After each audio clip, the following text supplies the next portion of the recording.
The day Joanna accepted Daniel's confession, everyone thought I would lose it and fight Daniel to the death, but even when the confession ended, I never showed up, because Joanna didn't know. I was lying on her best friend's bed, holding her close, barely holding back a volcanic eruption. Chapter 1. The rich transfer student was going to confess to Joanna in front of everyone. Joanna had told everyone in advance, asking them to keep it from me. What she didn't know was that someone eager to stir things up had already spilled the secret. Who didn't know I was crazy about Joanna? I dreamt of marrying her. This time, Joanna had also caught feelings for that guy. Everyone believed I would be furious, unwilling to give up without a fight. After all, who doesn't love a good drama filled with love, hate, and obsession?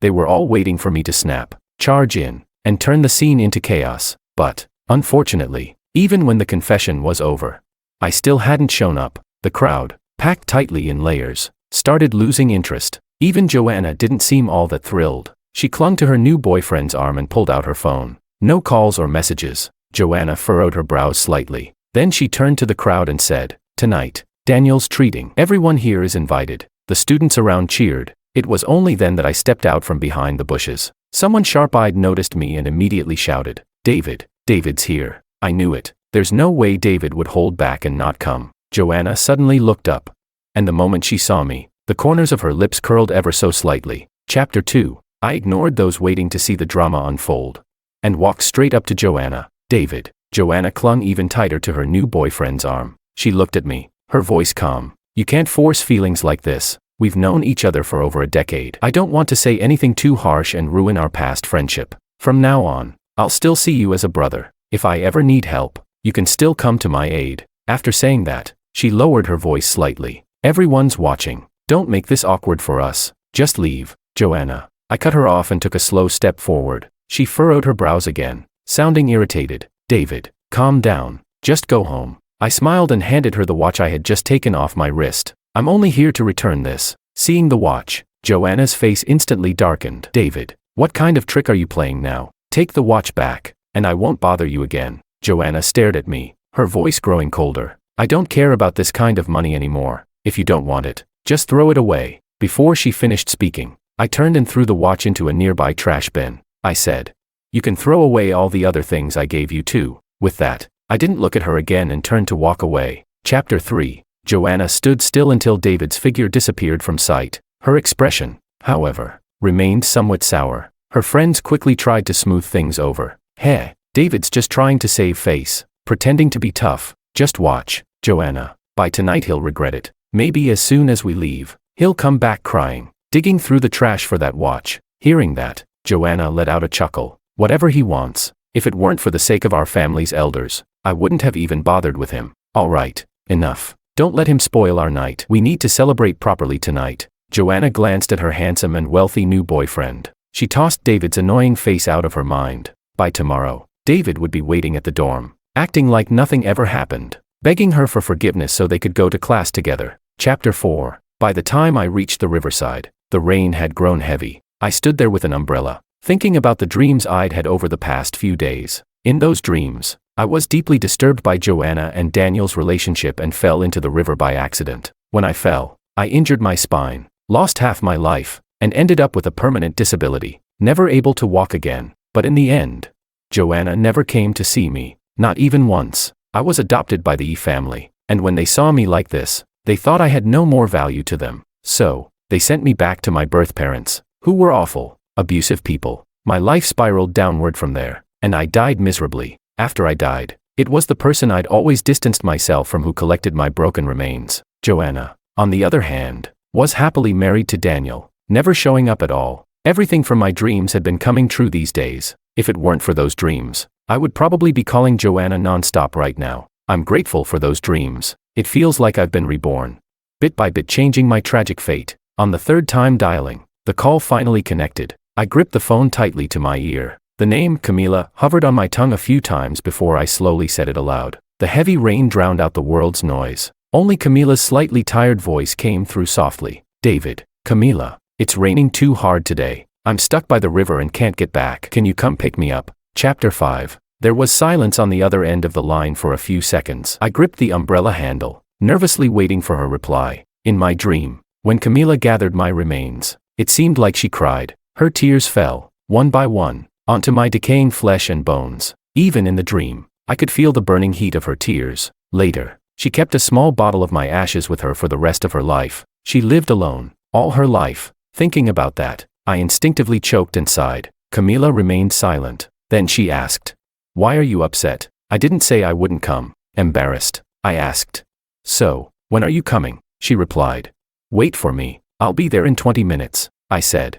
"Okay, I'll wait for you, Camila." She didn't say another word and hung up the phone. 15 minutes later, I gave my umbrella to a mother and child who were taking shelter from the rain. So when Camila arrived, I was already drenched from head to toe. When she got out of the car, her lips were pressed tight, and her face was cold as ice. I brushed aside my wet bangs and gave her a bright smile. "Camila, you're right on time. David, you might as well be dead, you idiot," she said coldly, grabbing my arm and pulling me into the car. Then she tossed me a soft blanket. "Dry yourself off. Don't mess up the car." She glanced at me through the rearview mirror and told the driver to turn the car around. I wiped the water off my head. Then I looked up and started watching her through the window reflection. When she had no expression, she always looked distant and hard to approach. A lot of guys at school liked her, but none of them dared to confess. She was Joanna's best friend and also her roommate. I used to visit their shared apartment all the time to help Joanna move things, and whenever I was there, Camila always seemed to dislike me. Even now, despite coming to get me, she still acted all cold and indifferent. There was no sign at all that she had secretly liked me all along. I shook my head slowly. Everything from my dream had come true, but now, thanks to the changes I've made, many things have turned out differently. Does Camila still like me? If she doesn't like me at all, then am I just adding more trouble for her? She suddenly asked.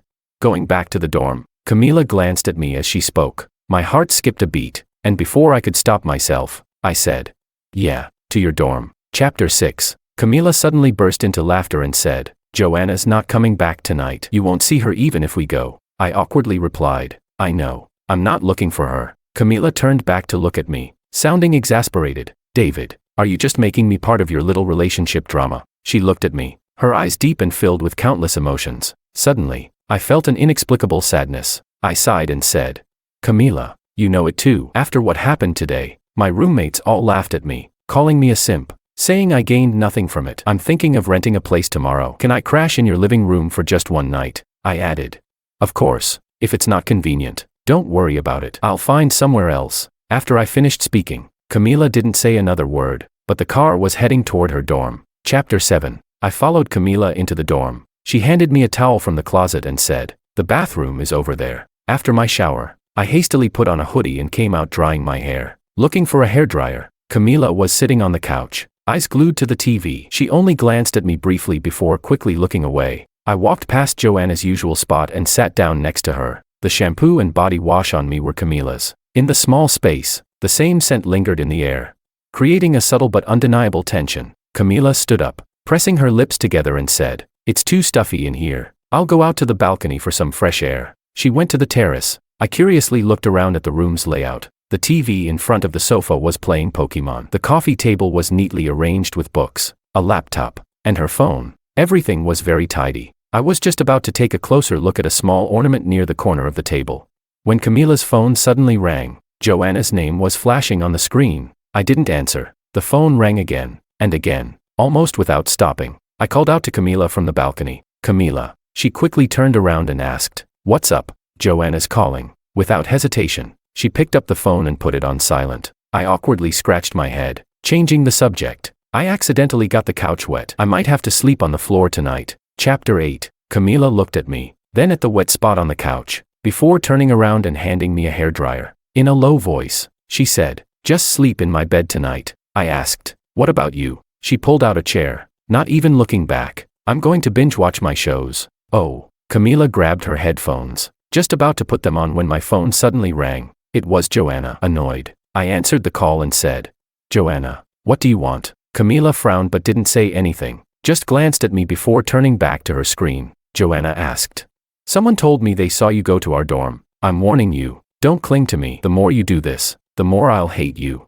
I was speechless and just about to respond.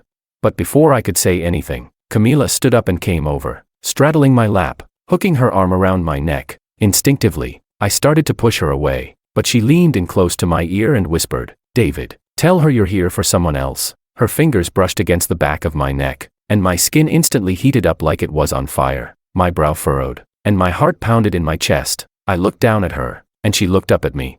Her eyes gradually filled with desire. Hoarsely, I said, "Stop flattering yourself. Okay, I'm here for someone else." As soon as I said that, she grabbed my phone and tossed it aside, burying her head in my chest. The next second, I clearly felt a volcano of heat rising within me. The buzzing in my ears grew louder, and my first thought was to get up and cool off. But Camila clung to me tightly, lifting her head and softly whispering my name, "David." Her warm breath fell on my ear. I struggled to control myself, leaning down to kiss her lips, as she gently broke through my defenses.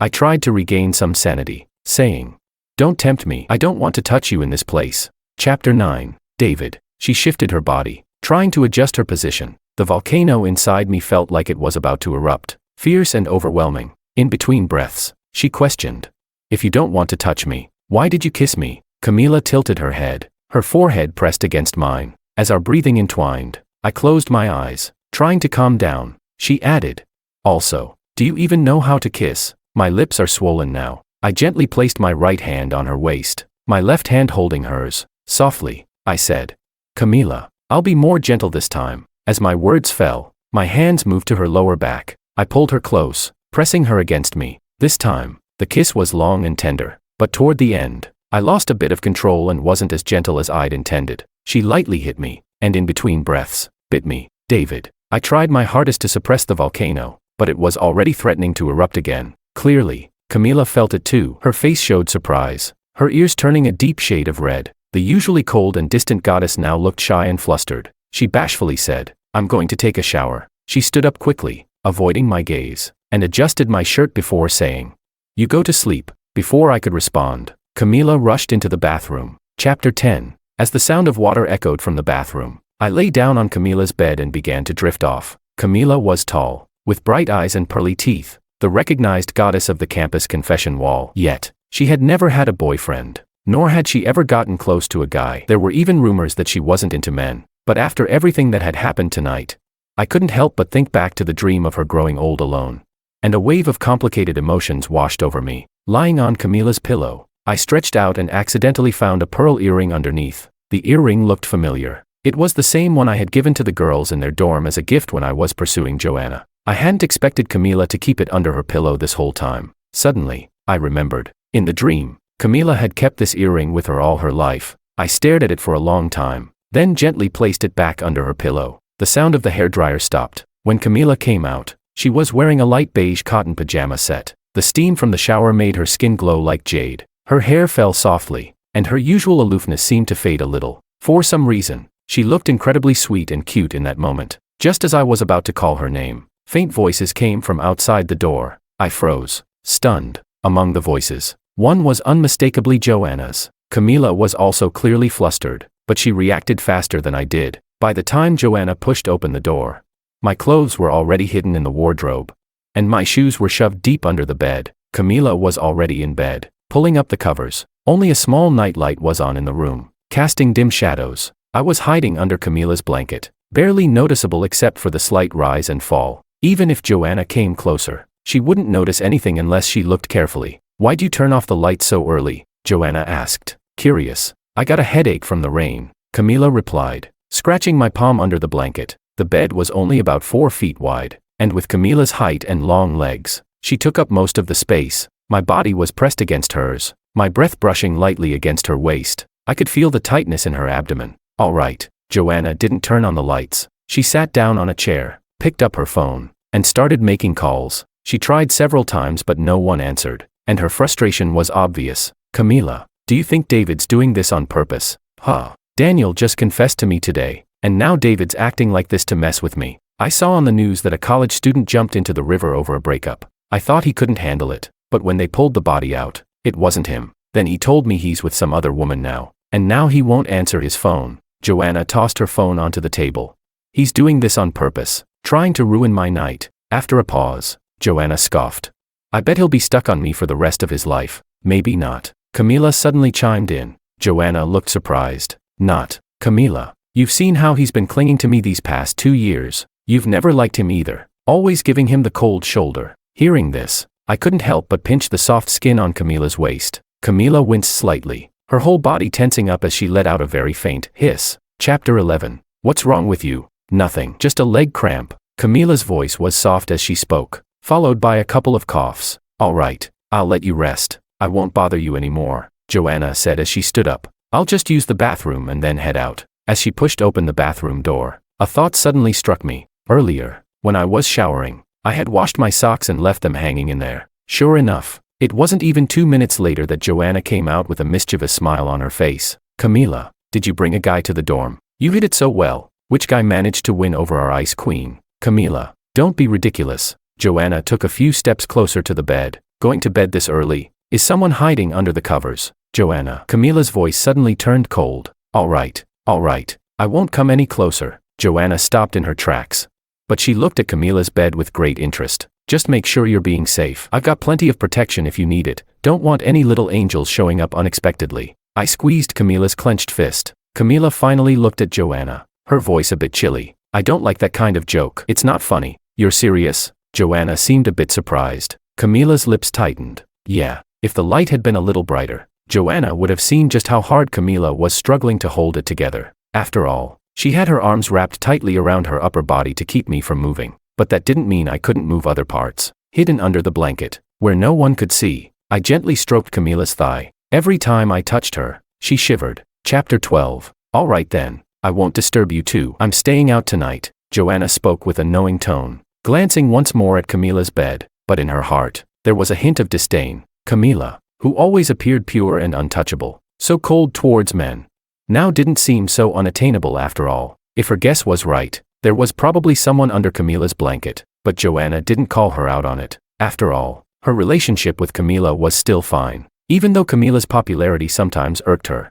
There wasn't much animosity between them. Joanna turned and left the dorm. As soon as the door closed, I threw off the blanket, gasping, Camila. I was suffocating in there. Camila leaned against the headboard, her deep gaze fixed on me. The dim light fell on her striking features, casting large shadows across her face. I found myself momentarily stunned. She looked even more beautiful under the soft glow, the shadows giving her a mysterious and captivating aura. David. Camila slowly stood up. She reached up and brushed a strand of hair behind her ear, then looked at me seriously and said, I've never been annoyed by you. I've never given you the cold shoulder. Don't believe what she says. With that, Camila turned her head away. She threw off the covers and got out of bed, saying, Go to sleep. What about you, Camila? She picked up a cup, gesturing toward the living room. I'm going to watch my shows. You go ahead and sleep. I grabbed her hand and said suggestively, Camila, it's a bit cold tonight. The blanket's too thin. But this time, Camila pushed my hand away.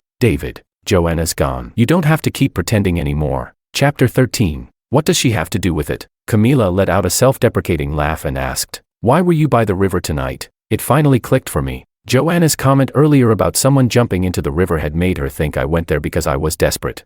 That I came back with her to the dorm just to spite Joanna. I could see why she'd think that. Over the past 2 years, my adoptive parents, the Yi family, had been putting pressure on me. After they found their real son, they considered sending me back to my biological parents. Later, perhaps seeing that I still had some value through my engagement with the Liu family, they begrudgingly kept me around. To me, Joanna had become a lifeline. I thought that, since we'd grown up together, she would feel something for me, and I clung to the hope that she would help me out. I pinned all my hopes on Joanna, but to everyone else, it just looked like I was obsessed with her, driven mad by love. And then there was Camila, as Joanna's best friend.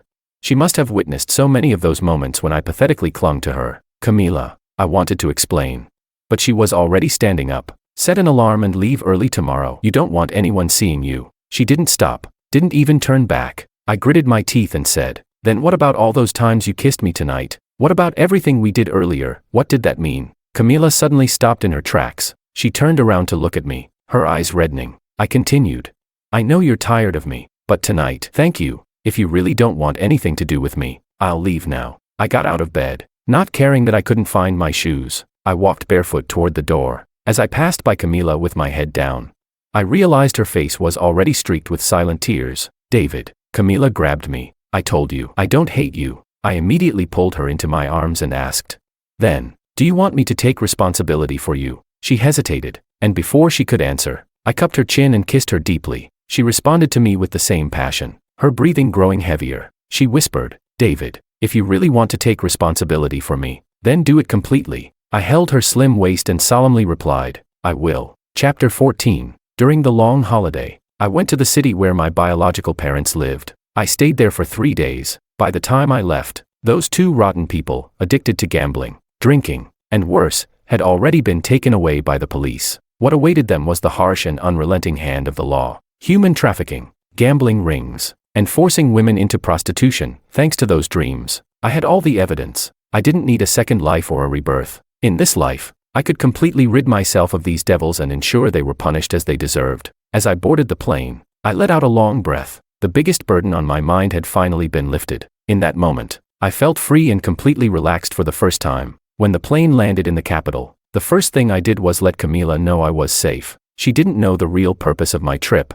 Thinking I had just gone on a short trip with friends, Camila asked, "Are you ready for me to come over tonight?" Camila was planning to move into my new place. It was no longer convenient for her to stay in the same dorm as Joanna. I replied, "Everything's ready. You're welcome anytime." She paused for a moment and added, "David," I asked, "what's up?" She said, "It's Joanna's birthday today, and she's throwing a party tonight.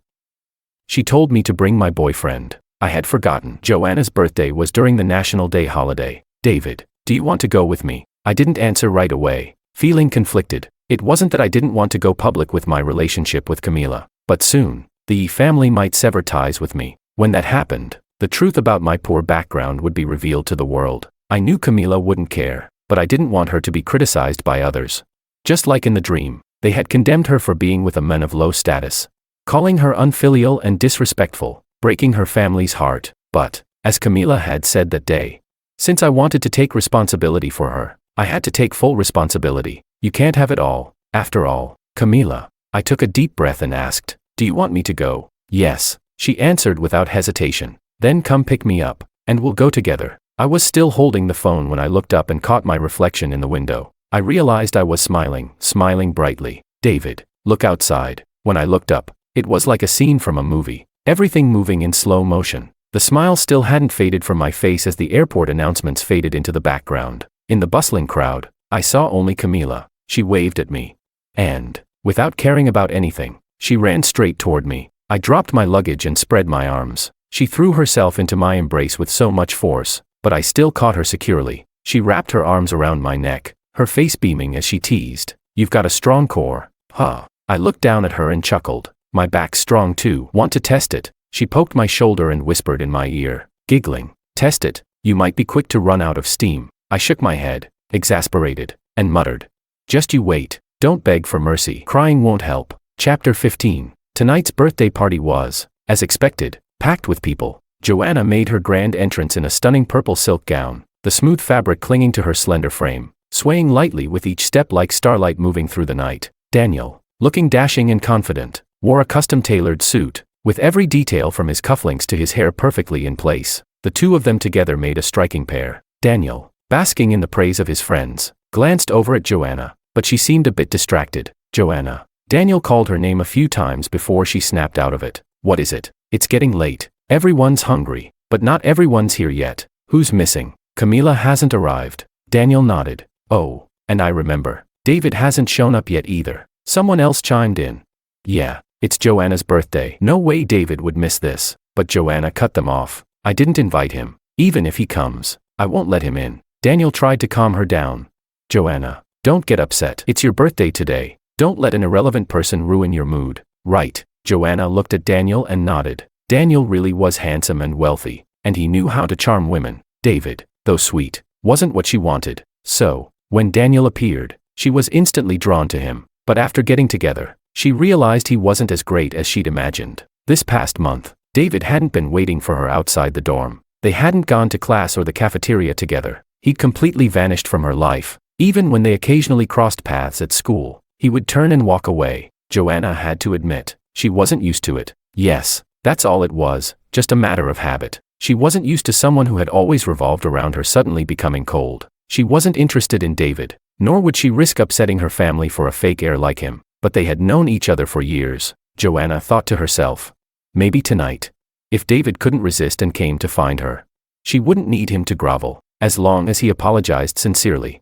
she'd allow him to stay in her life. Suddenly, the door to the private room swung open. Guess who I just saw? The guy who entered looked eager to gossip, his eyes falling on Joanna. Who? Stop teasing us. Yeah. Spill it. It couldn't be David, could it? It actually is David. Joanna, we told you. David can't stay away from you. Chapter 16. See, he couldn't resist tonight, could he? Joanna didn't say anything, but the displeasure on her face quickly faded. Daniel, however, wasn't as pleased, his expression darkening as he tugged on Joanna's arm. Half pleading, half commanding, he said, Joanna, can you tell David to leave? He's been clinging to you like a stray dog for so long. Just thinking about it makes me sick. Joanna looked at Daniel, finding him more appealing in that moment than she had earlier. Her mood suddenly lifted, even though she had decided to forgive David.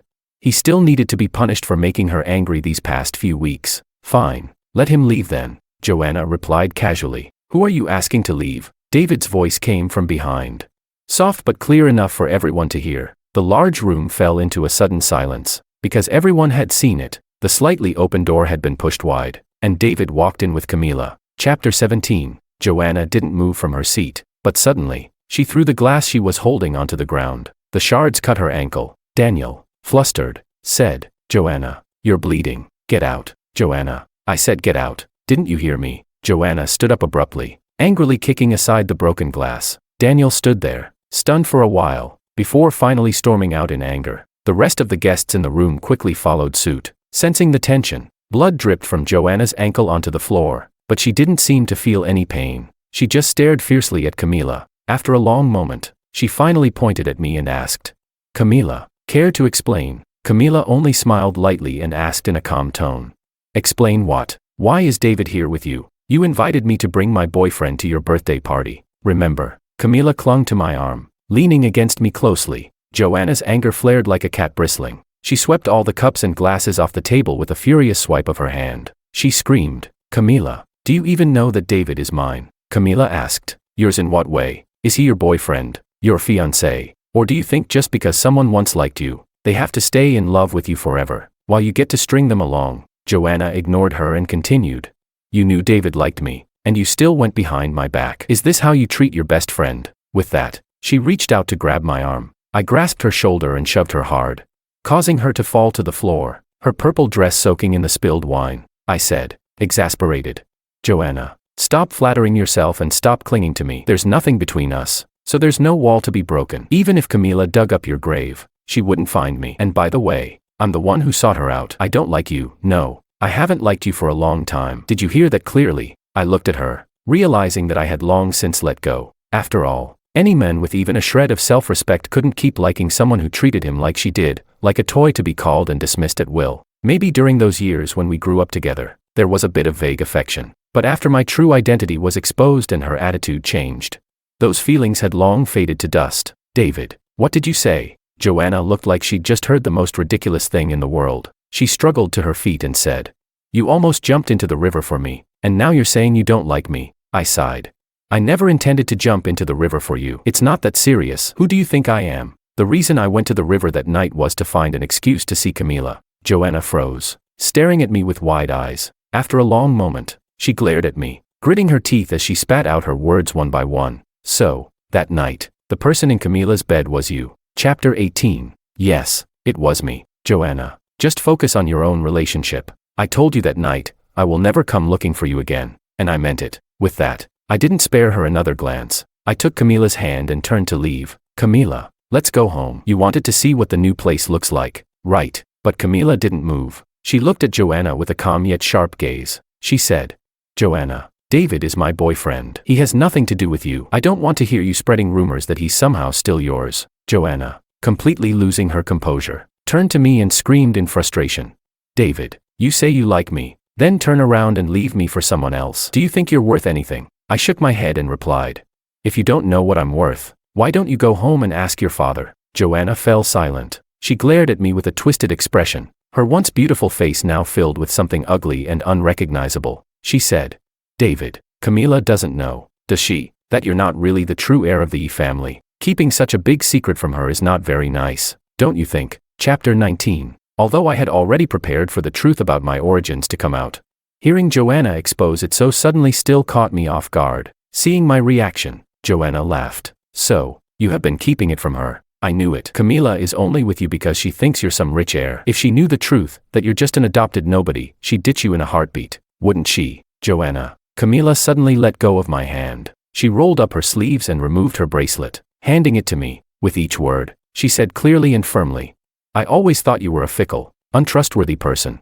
but I never considered you evil. But now I see that I was wrong. Camila stepped forward, grabbing Joanna by the hair and yanking her toward her, causing Joanna to scream in pain. Just as Joanna was about to fight back, Camila raised her arm and slapped her across the face, again and again, with all her strength. As she slapped her, she said, You're not just a worthless piece of trash, but also a despicable lowlife. And another thing, Joanna, I'm not like you. I don't care about who's rich or who's the heir of whatever family. I like David for who he is, not for his name or family. If his name were David or Chenze, I would still love him just the same. Joanna's face turned bright red, but she still retorted, A guy like him, who knows how many girls he's tricked into sleeping with using a fake identity. Trash attracts trash. You two deserve each other. Before she could finish, I stormed forward, burning with rage, and delivered a slap that knocked one of her teeth out. She fell to the ground, clutching her mouth in pain, too shocked to speak. Camila grabbed my arm as I was about to continue, urging me,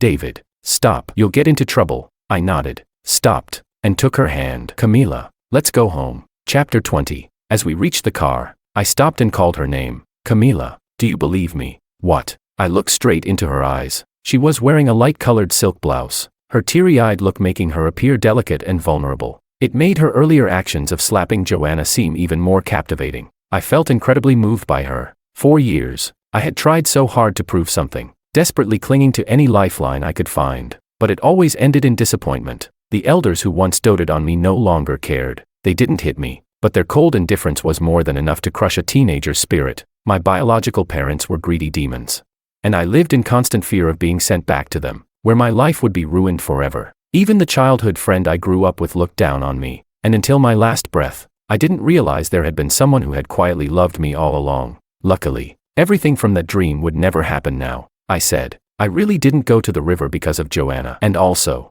I've never been with anyone before. You're my first, and only, girlfriend, David. Camila stood on her toes and kissed me. I wrapped my arms around her shoulders, kissing her back. Finally, she gently rubbed my palm and whispered, David, I don't care about any of that, but hearing you say it still makes me happy. I nodded and said, I know, Camila, I'm telling you this because I don't want anyone to throw dirt on my name. I'm doing this for you, but also for myself. With that, I smiled and pulled her in even tighter. Camila, let's hurry home. You're dressed too lightly. You'll catch a cold. All right. She held my hand tightly, very tightly, and from that moment, she held it for the rest of our lives. Chapter 21. Before Camila and I made our relationship completely public, I went to the Yi family and had a long conversation with the elders. In the end, with some help from Martin, the true heir of the Yi family, I regained my independence and was no longer tied to the Yi family or my biological parents. I chose this moment because I knew the Yi family and my biological parents too well. If they learned about my relationship with Camila, they would cling to the Su family like leeches,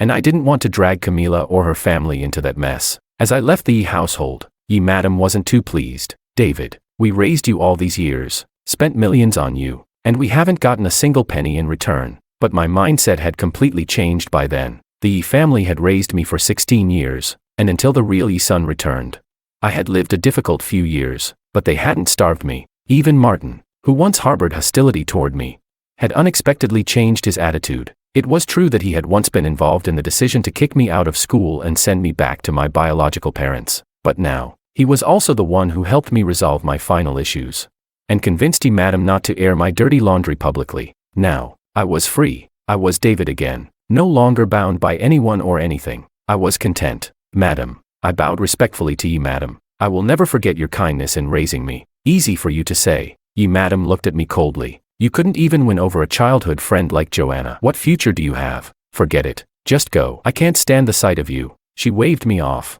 I didn't bother explaining further. I just shot Martin a look. Mom, I'll walk David out, Martin said. Her expression softened immediately. Come back soon. We're having dinner. Got it. Martin smiled and led me out of the house. We stopped in the garden. We looked at each other, and suddenly, we both burst into laughter. Bro, I hugged him. Thank you. At the same time, Martin quietly said, David, I'm sorry. We didn't say much more, but we both understood. Martin's apology was for the David in the dream. My eyes grew red, and Martin shed tears too. Finally, he squeezed my hand tightly and said, "David, this time, you have to be really, really happy." "I will, bro." "You too." I would repay the family's kindness in raising me by helping Martin in the future. He had suffered for 16 years, while I had lived in comfort for those same 16 years. In the dream, I had once hated him.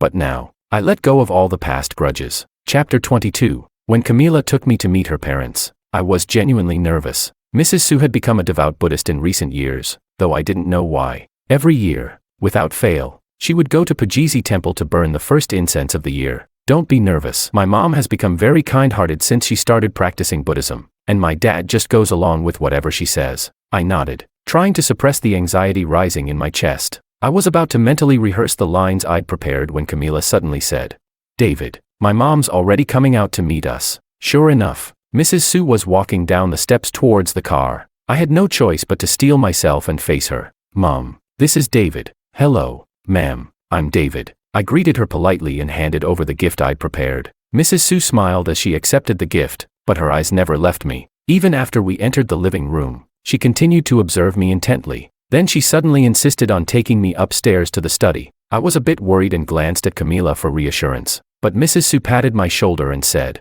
"Don't be nervous, David. Let's just have a little chat upstairs." Then she turned back and teased Camila with a smile. "No need for you to be nervous either. I'm not a monster, am I?" All I could do was offer a stiff smile and nod. Mrs. Su seemed to be in an exceptionally good mood, holding onto my hand as we went upstairs. "Look, Mr. Su, isn't David just as I said? Handsome and refined." Mr. Su, a gentle and scholarly man, nodded repeatedly. "Indeed, he's very well-mannered. A good young man." I was completely bewildered, unsure of what was going on. Mrs. Su's eyes were red as she explained. "David, don't get the wrong idea. This might sound strange, but I've been having the same dream for years. In the dream, Camila never married because of a boy, and she passed away all alone in her 40s. At first, her father and I didn't believe it. We thought it was just a dream, but then, piece by piece, everything else from the dream came true." Her tears flowed freely as she continued. "I've spent these years praying and following a vegetarian diet, all for Camila. I was truly scared that the final part of the dream would come true. I always thought, if that boy really existed, how wonderful it would be if he could be with Camila. And now, seeing you, I know my prayers weren't in vain. David, you and Camila must take good care of each other." My vision blurred with emotion. In this world, there were people like my biological parents. And then there were people like Mrs. Su, who loved their children fiercely. How lucky was I to have found Camila, and to have such a good family. Finally, all the regrets from the dream had been resolved. Epilogue. Camila. After we graduated from university, David and I got married. We moved into our own home, and one day, while David was taking a shower, I pulled out the pearl earring I had always kept, but this time, I put it on, and only the earring. When David came out of the bathroom, I was lying in bed, completely covered by the blanket, pretending to sleep. "Camila." He kissed my cheek softly, his lips warm against my skin. It tickled, and my lashes fluttered, but I kept my eyes closed. David chuckled lowly and kissed me again before pulling back the blanket to get into bed. But as soon as he lifted the covers, he froze. "Camila." The soft glow from the bedside lamp gently illuminated the room, casting a warm light over me, the pearl earring glinting under my hair, between the curves and shadows. The light accentuated every rise and fall, with the red of my skin stark against the pale white of the sheets. It was like delicate cherries in a jade bowl. At first, I was shy, my body stiff with nervousness, but when I saw the look on David's face, all that tension melted away. I sat up and pounced into his arms, wrapping my arms around his neck. I whispered in his ear, "David, do you like it? You're staring so hard." I could feel every muscle in his body tense. His skin burned as if his blood was boiling. His Adam's apple bobbed, and it was incredibly enticing. I turned my head and gently bit his throat. It was like opening the floodgates, or waking a dormant volcano that suddenly erupted. In an instant, David flipped me onto the bed, taking control. His kisses were intense, deep, and overwhelming. I could hardly keep up. It felt like he was consuming me, piece by piece. "Camila." He kept repeating my name, over and over, never tiring. When it became too much, he whispered tenderly, "If it hurts, bite me." I closed my eyes, nodding softly. My nails raked down his back, leaving scratches. And I bit into his shoulder, leaving deep marks, but it still hurt. It hurt so much I couldn't help but cry. "David." Tears filled my eyes as I looked at him, feeling a bit aggrieved. He looked terrifying in that moment, I instinctively thought he wouldn't be able to stop himself, but David froze, pulling me into his arms. I clung to his waist, and suddenly, I remembered that day at the airport. I couldn't help but ask, "Didn't you say back then that crying and begging wouldn't work?" The desire in his eyes hadn't faded. It was clear how much he was restraining himself, how agonizing it was for him. David hugged me tightly, his voice hoarse as he whispered, "I can't bear it, Camila."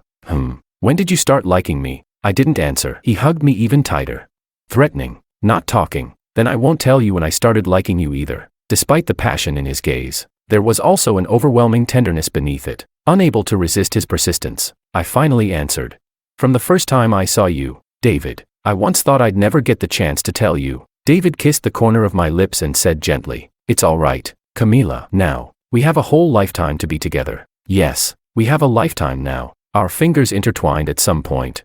And as I leaned up to kiss him, he lowered his head and kissed me back, tenderly and deeply. "David, I don't think it hurts anymore. Do you want to keep going?" The room was soon filled with the kind of sounds that made one's face flush. They lingered for a long time. That night felt like it would never end. And even longer than the night was the lifetime we had ahead of us. In the midst of spring's tide, we would speak of our love softly,